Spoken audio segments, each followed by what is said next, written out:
فبأي آلاء ربكما تكذبان. Di sini beliau bawakan beberapa dalil. Yang pertama, beliau berkata wa qauluhu azza wa jalla, dan firman Allah azza wa jalla, innallaha la yaghfiru ay yushraka bih wa yaghfiru ma duna dzalika liman yasha. Sungguhnya Allah Subhanahu wa taala tidak mengampuni dosa kesyirikan, akan tetapi Allah mengampuni dosa yang bukan kesyirikan bagi siapa yang Allah kehendaki. Ya. Ini ayat di surah Nisa, sampai di situ potongannya. Itu berulang 2 kali ya. Ada di ayat 48 ini, benar? Iya. Dan ada juga di ayat 116. Jadi 2 kali dalam surah Nisa. Cuman akhirnya yang berbeda. Tapi kalau potongan yang disebut oleh penulis itu 2 kali ya. Baik, saya poinkan di sini 2 pembahasan. Yang pertama, al-bid'ah qad takunu syirkan fa huwa ashaddu minal kabair. Bid'ah itu kadang kesyirikan. Jadi syirik itu berdasarkan konteks ayat lebih besar daripada apa? Dosa besar. Karena pelaku kesyirikan tidak diampuni. Atau kesyirikan itu tidak diampuni. Sedangkan dosa selain kesyirikan diampuni bagi siapa yang Allah kehendaki. Iya. Maka ini menunjukkan bahwa bid'ah lebih besar daripada apa? Lebih dahsyat daripada dosa besar.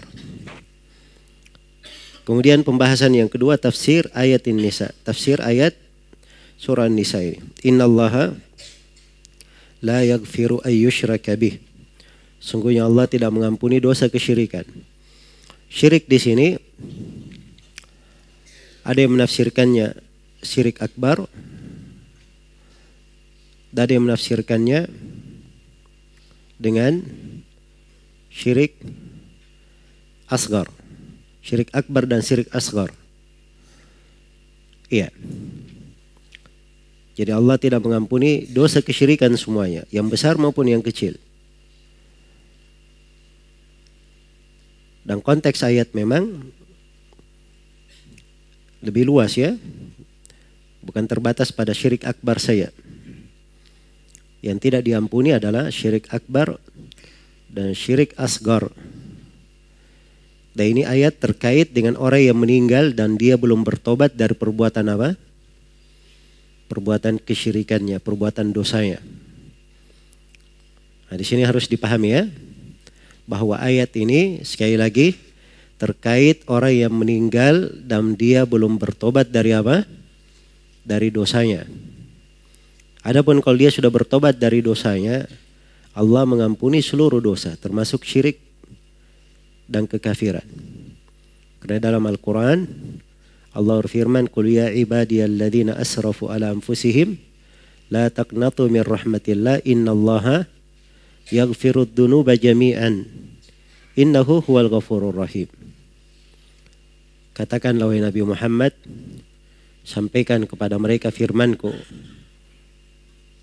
wahai hamba-hambaku yang melampaui batas terhadap dirinya, jangan kalian berputus asa dari rahmat Allah.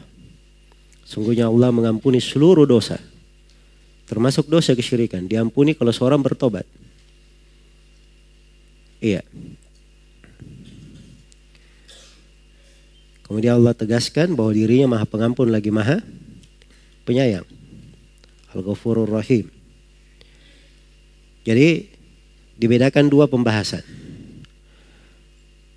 Orang yang bertobat dari dosa diampuni seluruh dosanya. Apa saja dosa yang dikerjakan, syirik maupun selain syirik, sepanjang dia bertobat, tobatnya benar, dosanya diampuni.